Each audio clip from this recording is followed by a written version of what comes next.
Welcome back to the Film Reel Cast. I'm Stuart, your host. We are back in the dojo. It's Cobra Kai. It's episode number 6 called Quiver. So the episode starts off as a flashback of Johnny as a kid. He's on his bike, he's going around, he's got his Walkman. It's a good Walkman, you can tell. Do you know how? If you're of a certain age, not every Walkman had a rewind button. If you wanted to listen to a song again, you had to turn the tape over, press fast forward, then rewind it. And it sounds backwards, but that's the way you did it. But he had a Sony Walkman, absolute class. He's on his bike, he comes across a dojo, and he watches the guys. It's clearly Kreese who's teaching the kids. And that's his first love, that's his first introduction to karate. So finally you see Johnny in the dojo with several people, all of which, as I said in the last episode, are all geeks. They've all got something wrong with them that doesn't allow them to be in the cool gang at school. And as he walks through them, that he's highlighting all their defects, or so-called defects. He calls one of them tits. One of them says he shouldn't smile, he's got sugary teeth.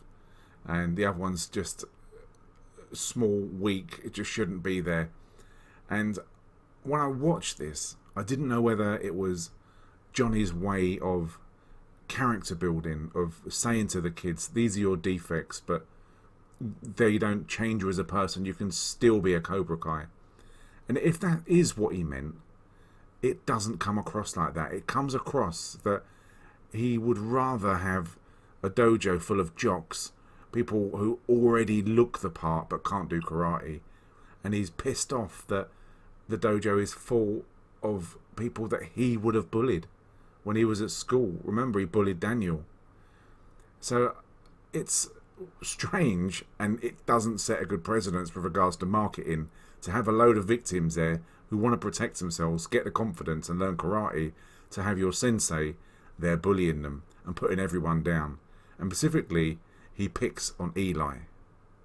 And obviously with Eli, it's the cleft lip he had, the operation, the scar that's on his lip. And he calls him a freak, and he's really horrible to him, and he singles him out in front of everyone at the dojo. And this is the reason why he's there in the first place, because people like Kyla are bullying him. So it's really counterproductive, and I thought it was, as I said earlier, a way of Johnny making them stronger, putting them down then lifting them up, but it wasn't. It was just Johnny being really horrible, but that's the way he is. He hasn't turned it on, especially for them. That is just the way he is towards people, and he needs to change as a person, which he does have a bit of an arc through this episode, but it's just horrible. And when he says I'm on the spectrum, he says I don't care what spectrum you're on, just get off it. That shows his complete lack of understanding of what's happening today and different ailments and shit that different kids go to and have to manage through high school and through life, really. And Dimitri is a character who I haven't really warmed to be honest. He sticks up for Eli, and fair play to him, he sticks up for him, but then he makes a mistake of comparing Johnny to the Nazis and says that I don't have to come here, I pay for this, you're here for me, I give you money and you teach me, so basically I'm better than you, you provide a service to me. That's what he's getting at. And you can tell by that look on Johnny's face, it's a look that I wouldn't want to get from him, that he walks over and even mocks the silly snake on the wall. That's what he says to Johnny. I mean, that's like red rag to a bull. You just don't say that.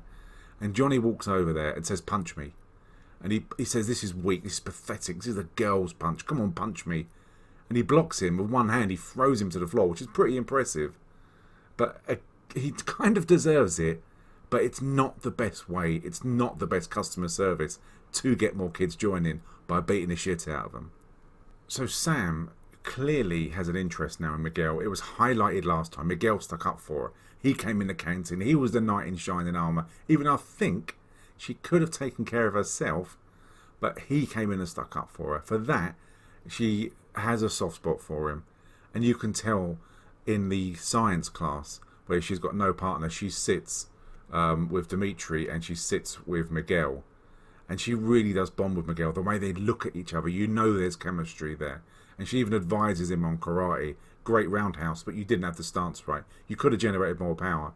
So there's that hint again, that little hint that she knows what she's talking about and that she can, possibly will, join forces with Miguel, or she has that ability to kick someone's ass, but it's a real bonding moment between the two.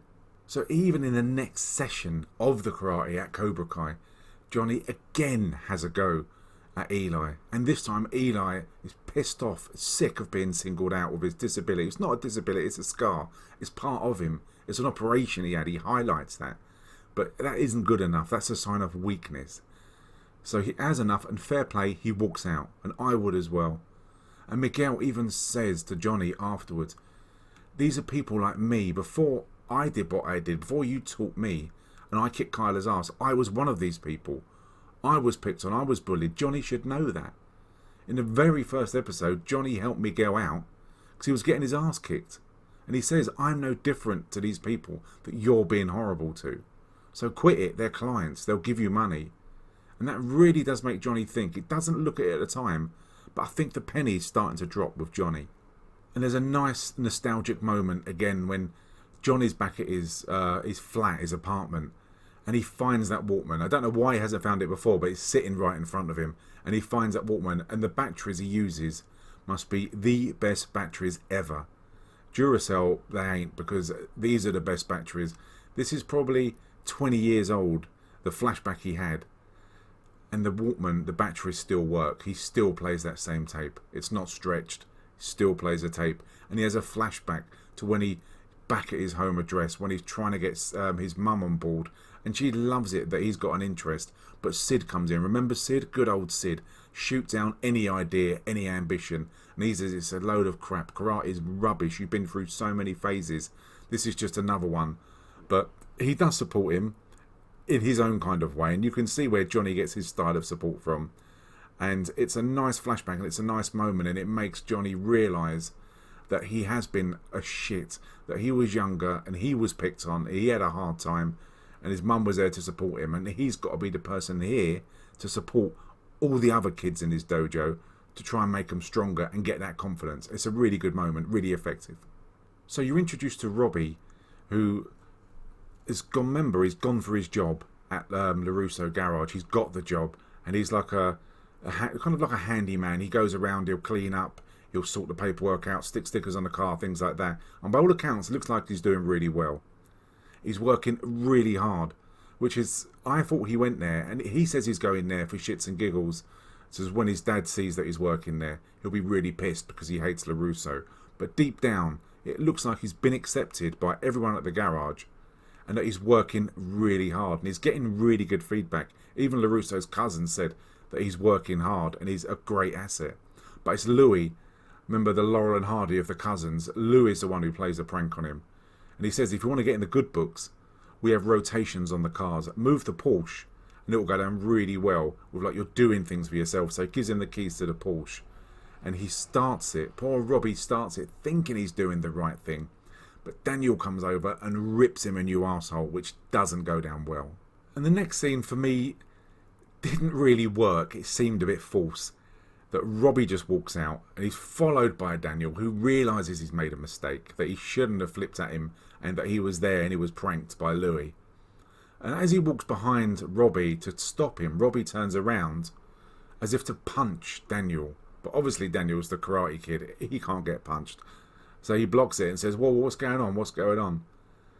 And he teaches him how to punch. And he says you should need to do the fist, but follow through with your wrist and everything else. And it's a weird scene that he uses his karate. I mean, I understand why he used the karate, because it is the Karate Kid and it is Cobra Kai after all. But it would have worked better if they'd have had a normal chat and he would have said to him that I was pranked and that Louis is an idiot. I mean, it clearly happens off camera, but the scene would have worked just a bit better. It would have flown better.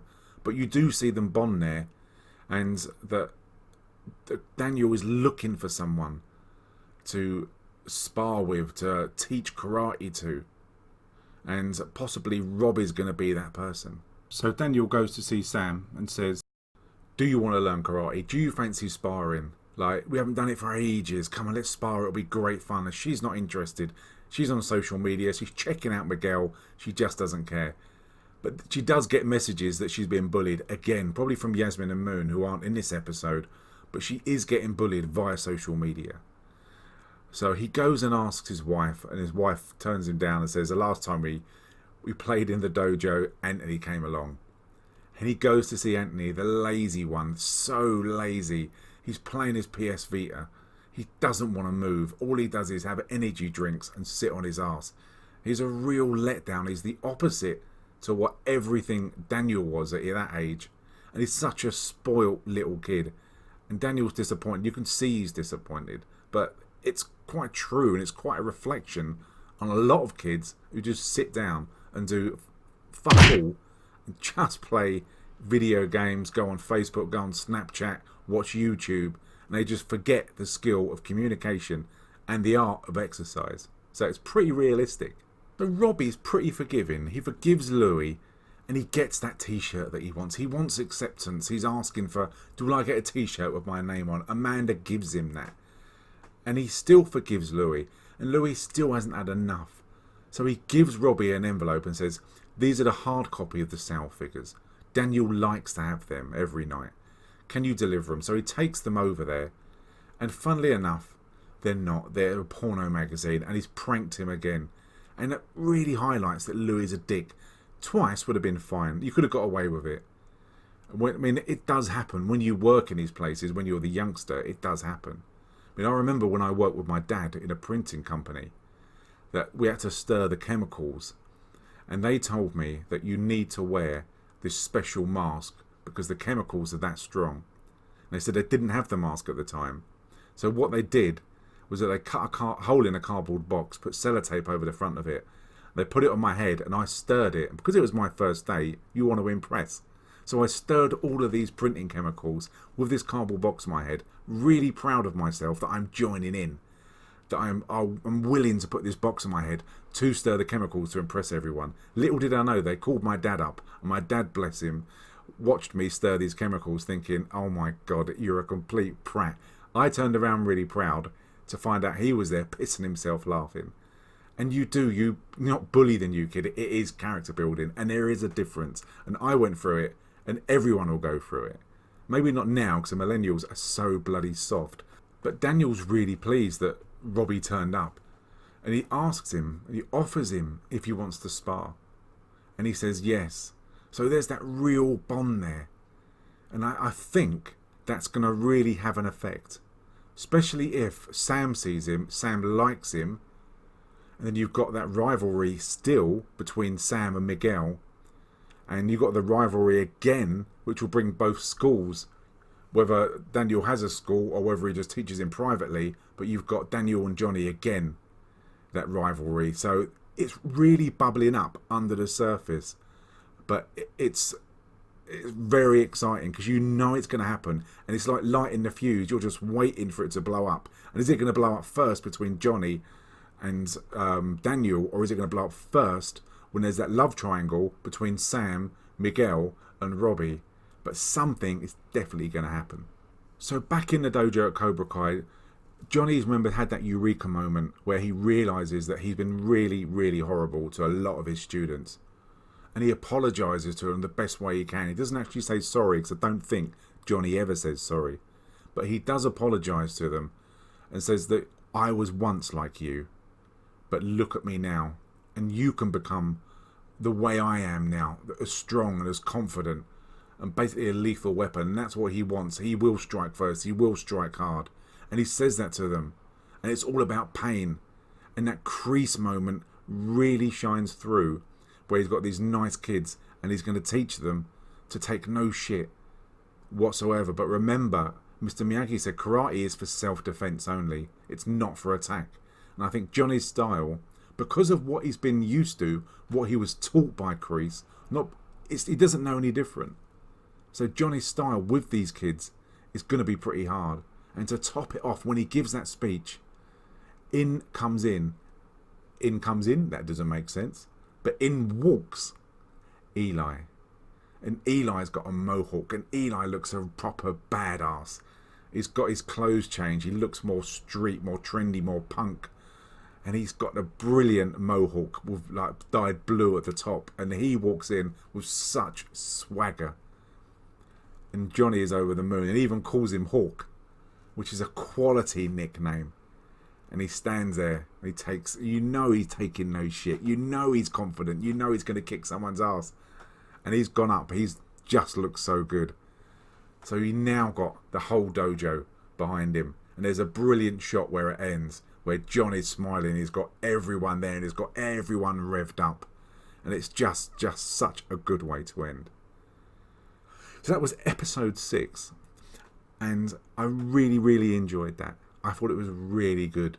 They're really building some great arcs, and they're really having lots of different stories bubbling up. As I say, be interesting to see what happens between Miguel and Robby, and it's good to see Robby working, actually doing something honourable and not stealing. And again, he's got that bond with Daniel. It'd be interesting to see where that's going to go. So, and I'm pleased that Johnny has finally got some students, and hopefully this will focus him. And it'll be interesting to see where all of his students go and how they react. Is he going to build like a very angry, aggressive fighting club where people take no shit and they start bullying people? And maybe Miguel will notice a difference and he won't like it. But it will just be interesting. And also Dimitri. What's Dimitri going to do? Dimitri spoke out against Johnny and got his ass kicked. And his character's a bit whiny. Again, he says it's like games, like doing PE. We don't need to do it. We don't need to be told what to do. Comparing it as being like a hooker and a pimp. So I don't know what he's going to do, but he's a bit of a whiny character. But I'm so pleased Eli stepped up and he's got his mohawk and he looks a proper badass. So I really like that. Okay, so you can also, if you enjoyed this, you can also catch my Shield episode. I'm reviewing the Shield 2002 police drama. Really interesting, really exciting, proper hardcore raw footage, fast flowing police drama. And there's 7 seasons of that. It's on Amazon Prime, so I'm reviewing that as well. So check that out, and that will come up at the end of this episode, where you can click straight in and start watching that, the pilot episode, episode 1. But please subscribe, please comment. I will reply back. I've had some really good conversations, and again, I'm on Twitter at the Film Reelcast. I've been speaking to various people on there, mostly about 80s stuff, but just about anything.